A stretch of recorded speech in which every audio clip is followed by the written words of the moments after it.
Genshin Theorycrafting, a tool to gauge the strength of characters, a definitive answer to the question of whether a character is good or bad. After spending hours and hours learning about Theorycrafting, making calculators for lots of characters, I've come to realize that Theorycrafting has huge flaws that make it not so objective as it seems. Hi, I'm Atomic, and today we'll be exploring the flaws of Theorycrafting. At its core, Theorycrafting is about optimization, and in Genshin Impact, that generally means finding the best ways to deal the most damage with the currently available characters. Over time, however, Theorycrafting evolved to be completely centered around these meta units, whilst mostly disregarding other characters. The reality is that a significant number of players don't have access to all the meta characters with the right weapon refinements, artifact substacks, and constellations. While I'm sure you guys who are using off-meta characters are having lots of fun and success in clearing hard content such as the Abyss, Theorycrafting has really failed you guys, as Theorycrafting for your characters are often non-existent or outdated. Let's explore a hypothetical situation. How would Theorycrafting change if a meta character like Xingqiu was removed from the game? It would cause several meta teams such as Hu Tao and National Raiden to disappear completely and would hugely influence current and future team building. Eventually, an alternative to Xingqiu would emerge, perhaps Kokomi or Tartaglia, which could lead us to entirely new teams with new playstyles. By focusing largely on only the best characters and a lot less on these alternative characters really hurts Theorycrafting, as this bias distorts the power levels of characters, which in turn makes comparing and contrasting between these meta and suboptimal characters much harder. This hyper-optimization focus also causes the stigma that once a character is judged to be the best at doing something out of all characters at a certain point, they can't be replaced.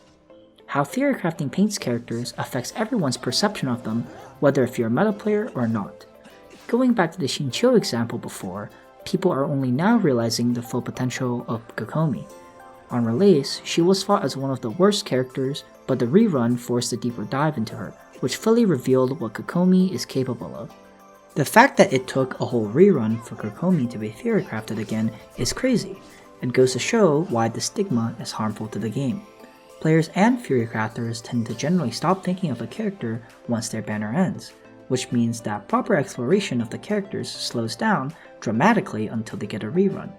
And thus, characters like Kokomi can elude us for a long time. But Atomic, those are only theories and possibilities. Isn't Theorycrafting pretty objective when it comes to evaluating characters? I'm glad you asked. One of the ugly truths of Theorycrafting is how its many conditions and assumptions are not achievable in-game. The numbers you see on calculators and spreadsheets are all done under the many same assumptions. The best example of this would be the Immersion Raiden Bennett Sara Kazuha team, also known as the Raiden Hypercarry. Theorycrafting states that this team will have approximately 75k DPS with a C2 Raiden, but this DPS will be near impossible to achieve in-game.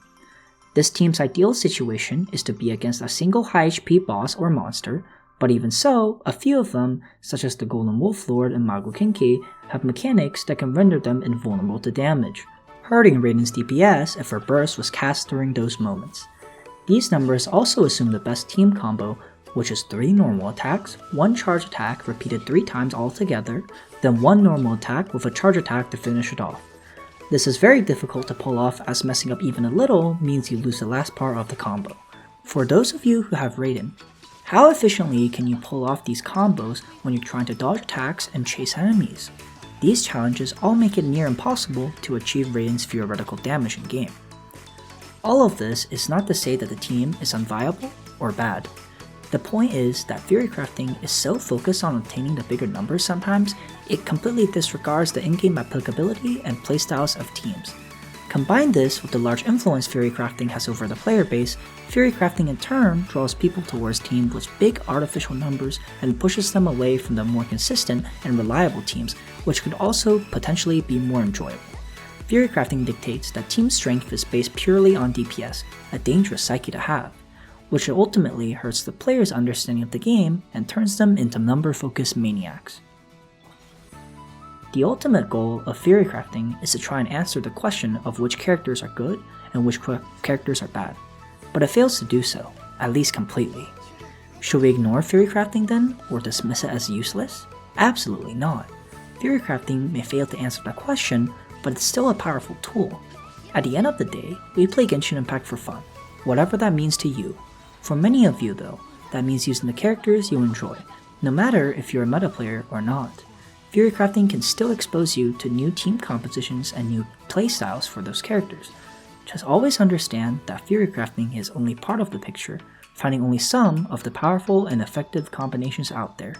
Take the knowledge, incorporate it into your own team building, and don't bow down to it like some kind of gospel. Always remain creative about your own team building, and most importantly, have fun.